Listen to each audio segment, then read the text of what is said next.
Bonjour, on est le 12 juillet 2019 et voilà encore une nouvelle vidéo concernant un exercice que vous pouvez constater ici, le lire avec moi. Donc le filament de chauffage d'un four de 400 watts est raccourci de 1/10 de sa longueur.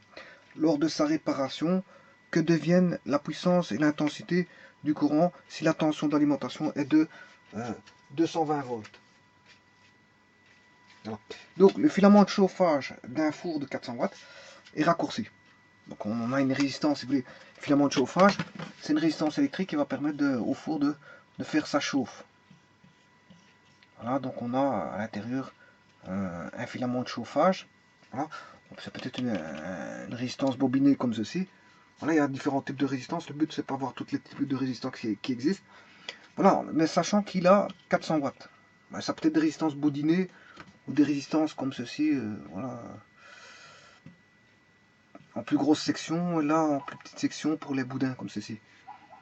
Voilà, le filament de chauffage d'un four de 400 watts est raccourci de 1/10 de sa longueur lors de sa réparation. Que deviennent la puissance et l'intensité du courant si la tension d'alimentation est de 220 volts? Bon, qu'est-ce qu'on donne ici? On donne la puissance et la tension. La tension qui est fixe, hein. La tension qui sont fournies par les cabines électriques, je veux dire voilà, les cabines, et eux-mêmes qui proviennent des centrales. Pour autant que je veux dire, la personne n'a pas une installation, je veux dire, solaire et qui produit de l'électricité solaire. Ici, bon, peu importe d'où ça vient l'électricité, on a 220 volts, je veux dire, au niveau du secteur. Voilà. Et que le four, c'est un four à 400 watts. Voilà, donc nous, on va distinguer en deux parties. Avant réparation et après réparation. Donc, avec la résistance, je veux dire,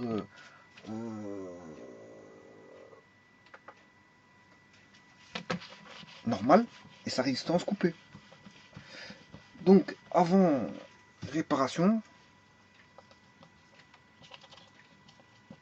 et après réparation. Bon, on a un four d'une puissance que je vais appeler P. Avant réparation, ce sera l'indice 1 et après réparation, indice 2.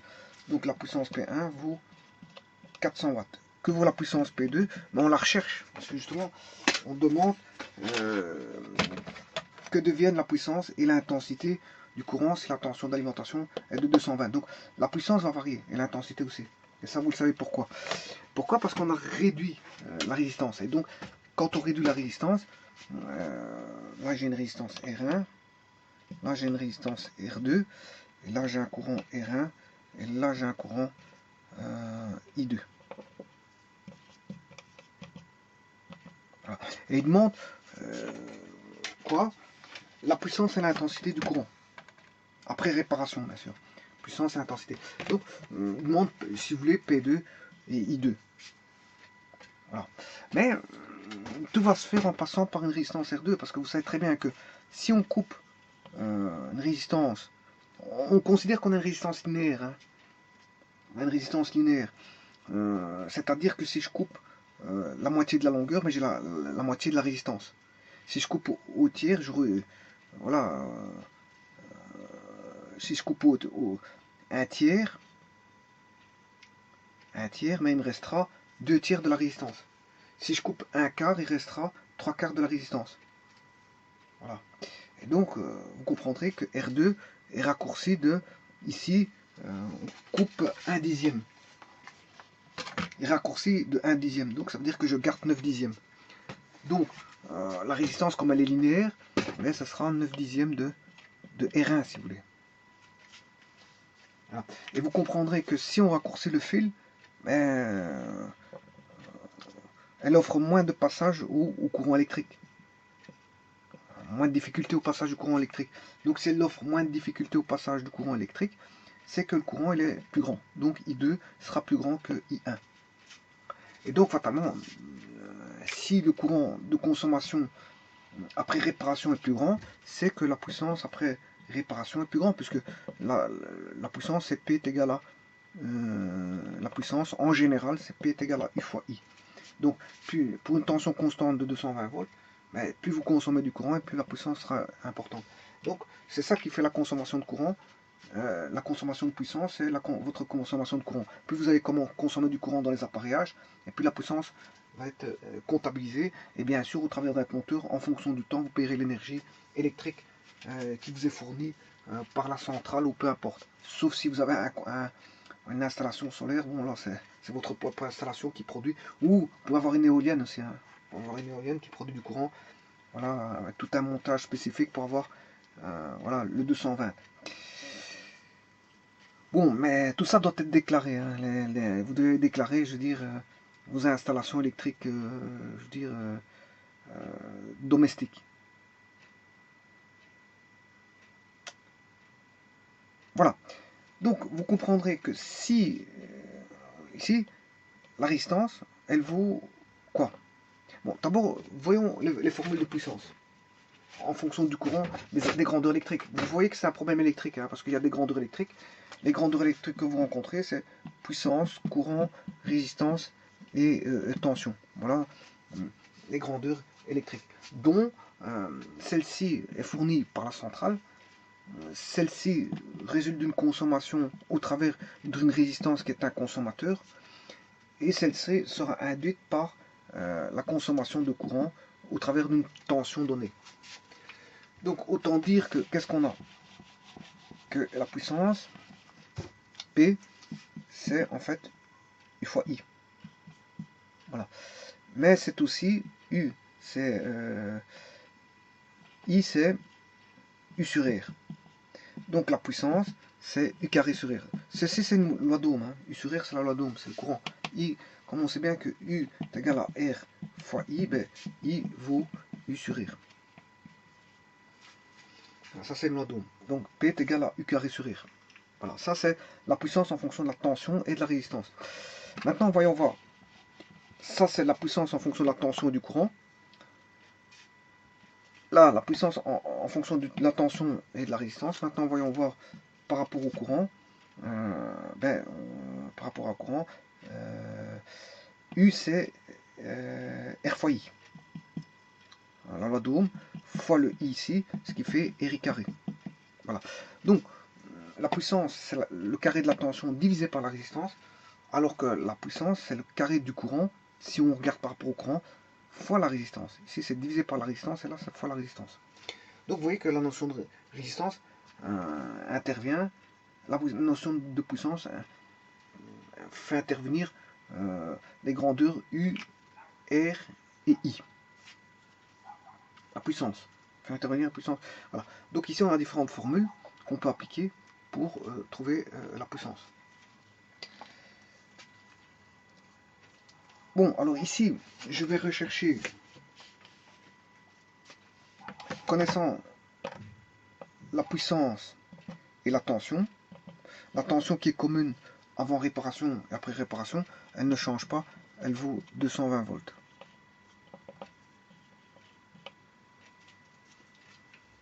Voilà. Alors maintenant, comment rechercher? Connaissant la puissance et la tension, puissance, tension, comment rechercher la résistance? Eh bien, par la formule que je viens de vous montrer. Connaissant la tension, c'est la puissance, je peux te chercher la résistance. R est égal à quoi? U carré sur P. Voilà. Donc ici, on va appliquer ça, U carré sur P. Donc c'est U carré sur P1, parce qu'ici il s'appelle P1. La puissance s'appelle P1. Avant réparation, je l'appelais P1. Alors, maintenant, je vais calculer ceci. C'est 220 au carré, puisque la tension fait 220. Au carré divisé par 400 watts. 220 divisé par 400. Non, c'est 220 au carré. 220 au carré.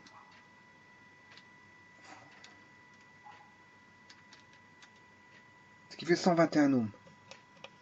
Pile poil. Pourquoi pile poil? Parce qu'en fait, 400 est multiple de 220 au carré.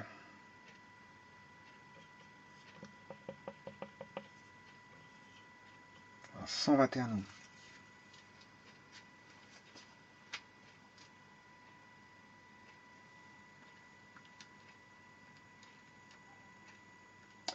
Alors, maintenant je vais rechercher le courant. Connaissant la tension et la résistance, je peux trouver le courant. Donc on va faire U sur R1. Alors la tension c'est 220 divisé par 121 ohms.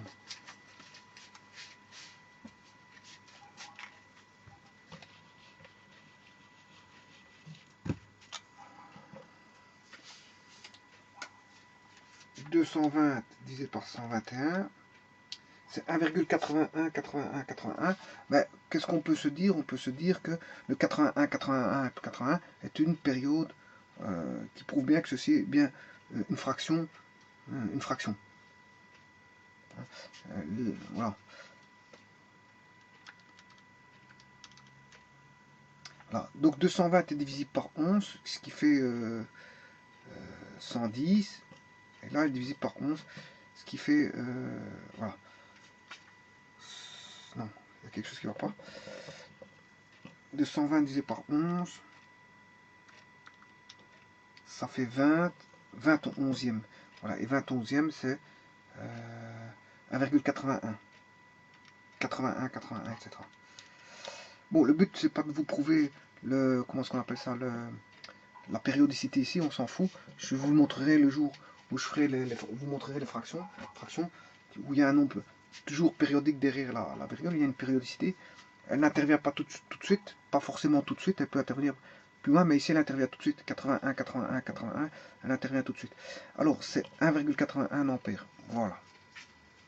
Alors maintenant, que devient la résistance après réparation? Ben, on a 9 dixièmes de 121.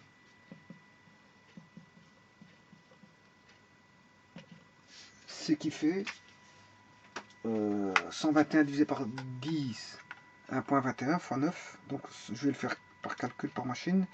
Fois 9 divisé par 10. 108,9 ohms. Donc la résistance a bien diminué. 108,9 ohms. 108,9 ohms. Voilà. Ça c'est la résistance L2. Voilà. Elle a diminué cette résistance. Donc ça va induire une puissance. Tout d'abord, je calcule d'abord le courant avant la puissance. Parce que je pourrais calculer la puissance avant, mais je vais calculer le courant avant. Ici, dans ce cas-ci, bon, c'est mon choix. Voilà, voilà. Alors, pour calculer le I2, je vais juste faire U sur R2. U sur R2, c'est-à-dire 220 divisé par la valeur trouvée de la résistance, 108,9. 220 divisé par 108,9. Voilà, ce qui fait 2,02, 02, Là encore, on a affaire à une fraction. Voilà. Donc, je ne sais plus combien j'avais dit, 2,02. 2,02. Voilà, ampères. Alors, on va déjà comparer ces deux-ci.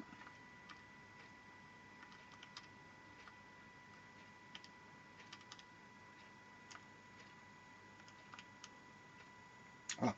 Alors, vous comprendrez qu'ici, je vais vous le montrer après, celui-ci vaut 19e de celui-là. Une fois qu'on a pris notre dixième ici, il vaudra 19e ici. Celui-ci vaut 19e de celui-ci, je vous le prouverai après. On sait le voir tout de suite ici, hein. U sur R1, U sur R2, mais R2 vaut 9 dixièmes de R1. Voilà, si je devais l'écrire, on a 9 dixièmes de R1.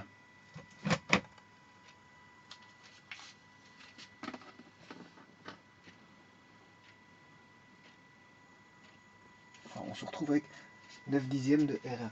Donc fatalement, I2 vaut 19e de I1. Ça, je vais vous le montrer après. Hein. Donc sachez ici que cette valeur-là vaut 19e de celle-ci. Je vais vous montrer après.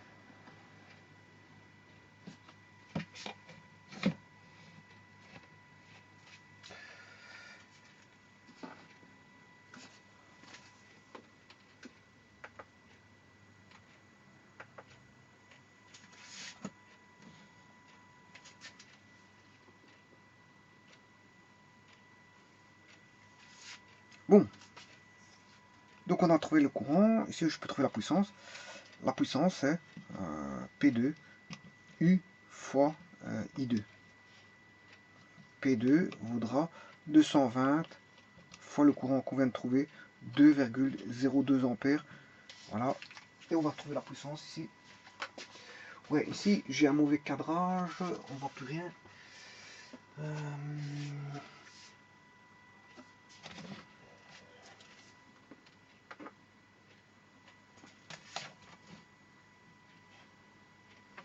Voilà. Je vais calculer 220 U, P2 est égal à U fois I2, 220 fois 2,02 ampères. Donc 2,02 fois 220, on se retrouve avec 444,4 watts. 444,4 watts.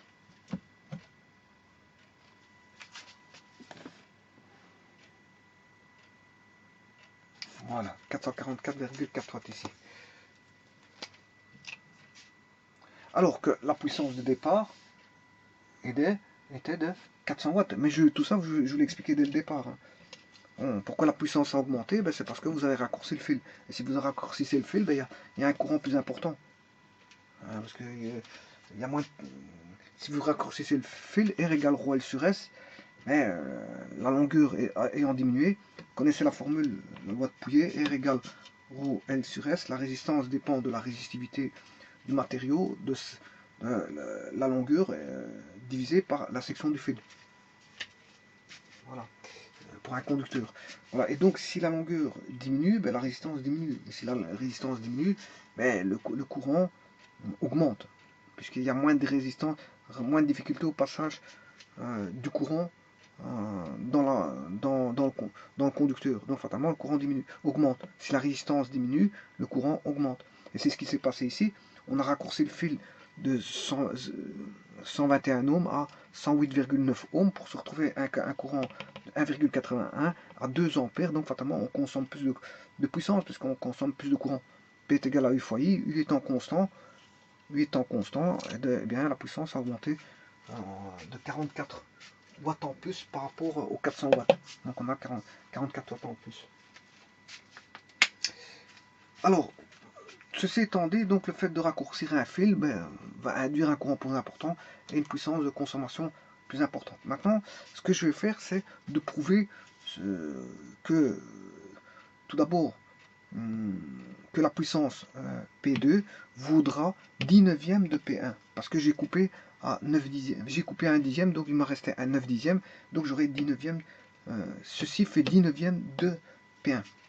Et c'est le but de ma démonstration ici.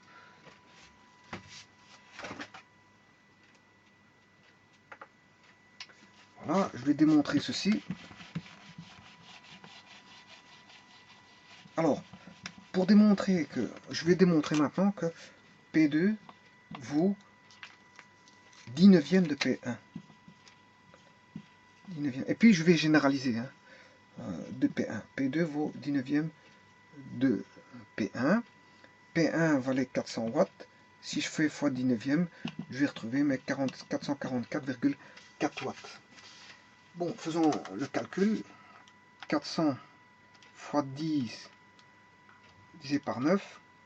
Vous voyez qu'on a 444,44. Bon, alors on va démontrer ça.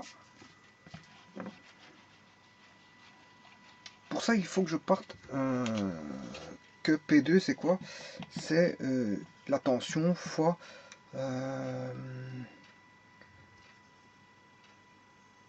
c'est U carré sur R.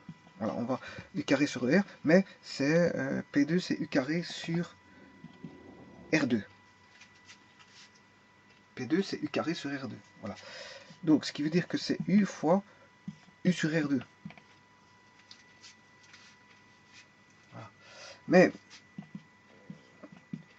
R2 par rapport à R1, c'est 9 dixièmes de R1. 9 dixièmes de R1. La tension, elle ne bouge pas, elle est fixe. Voilà. La tension U1 égale U2 égale U. U1 égale U2 égale U. Bon, elle ne bouge pas. Le courant, lui aussi, il va varier dans une proportion de I2 vaudra aussi 19e de I1. Puisque le courant a augmenté, donc la puissance a augmenté.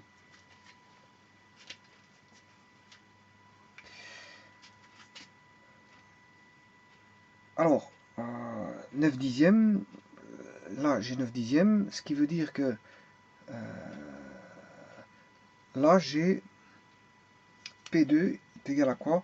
U carré sur 9 dixièmes de R1, ce qui veut dire que 9 dixièmes de P2 est égal à U carré sur R1. Voilà. 9 dixièmes, je fais passer 9 dixièmes là-bas.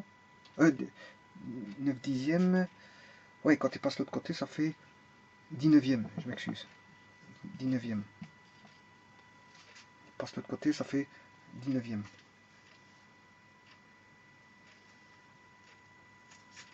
Donc 19e de P2 est égal à U carré sur R1. Voilà. Mais U carré sur R1, on sait bien que c'est P1. U carré sur R1 vaut P1. P1 vaut U carré sur R1. Donc, U carré sur R1 vaut P1. Et là, je démontre tout de suite que P1, c'est...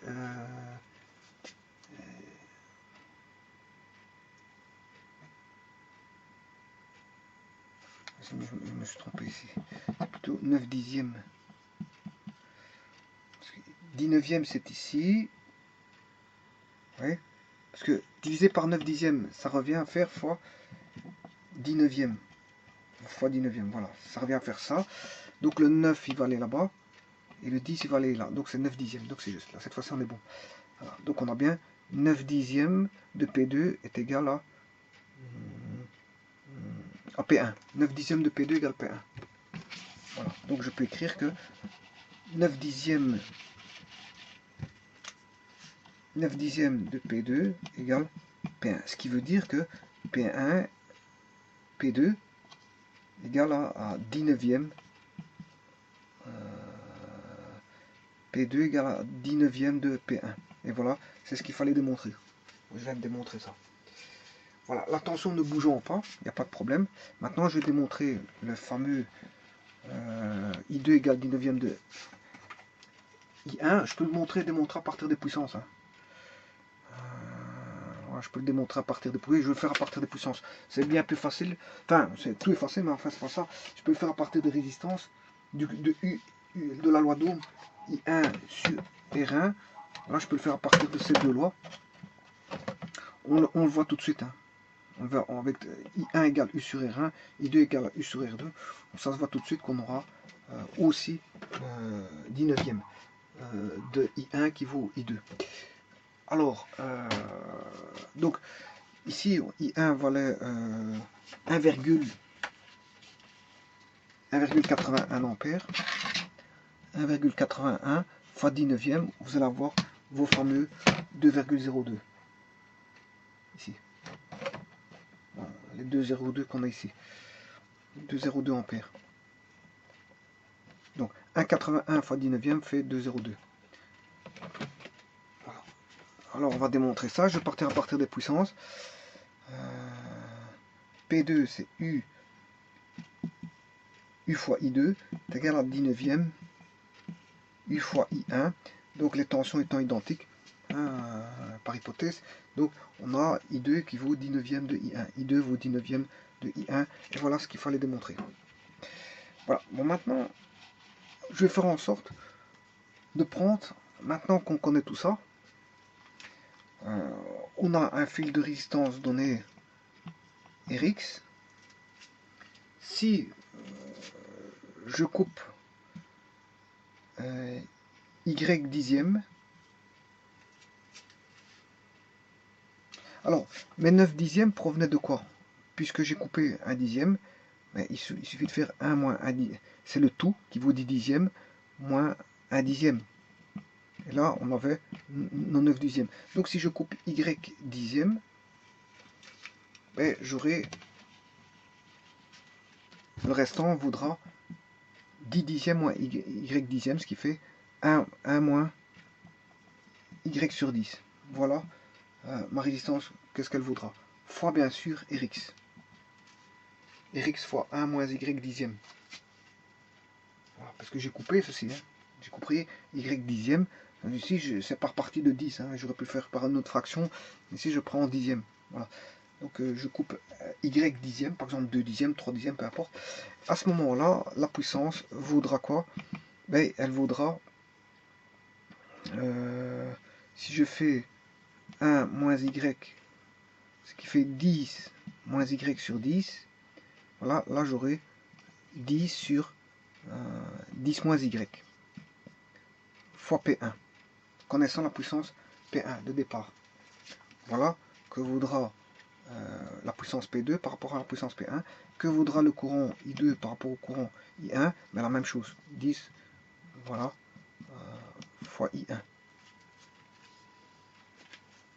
Voilà, donc le fait de couper une résistance, je veux dire, à une certaine proportion, ben vous allez avoir le restant de cette proportion qui va engendrer, je veux dire, une puissance, une proportionnalité de puissance par rapport à la puissance de départ. Tout comme le courant. Le courant va être proportionnel, je veux dire, par rapport à ce qui a été coupé. Du reste, il va rester le reste de ce qui a été coupé. Voilà, sera proportionnel au courant de départ. Et donc, fatalement, comme 10 sur 10 moins Y, comme le Y si Y vaut 0, c'est toute la résistance totale. Vous aurez 10 sur 10 puisque Y vaut 0. On aura P2 égale P1. Et là, on aura I2 égale I1. Maintenant, dès le moment où Y varie, hein, vous coupez un morceau, hein, vous comprendrez que le numérateur est plus grand que le dénominateur. Donc si le numérateur est plus grand que le dénominateur, on a un nombre plus grand que 1 ici. Donc la puissance P2 est plus grande que la puissance P1, le fait de le couper. Dès le moment où vous le coupez, la puissance P2 sera plus grande que la puissance P1 parce que si vous le coupez, le courant I2 est plus grand que le courant I1, donc fatalement la puissance P2 est plus grande que la puissance P1. Le fait que le courant I2 soit plus grand que le courant I1 induit une puissance P2 plus grande que la puissance P1. Voilà. Donc, le fait de raccourcir un fil électrique, ben, qu'est-ce qui se passe? Enfin, tout au moins ici au niveau d'une résistance d'un filament de chauffage, ben, le courant va augmenter. Le courant, je m'excuse. Oui, le courant va augmenter. Voilà.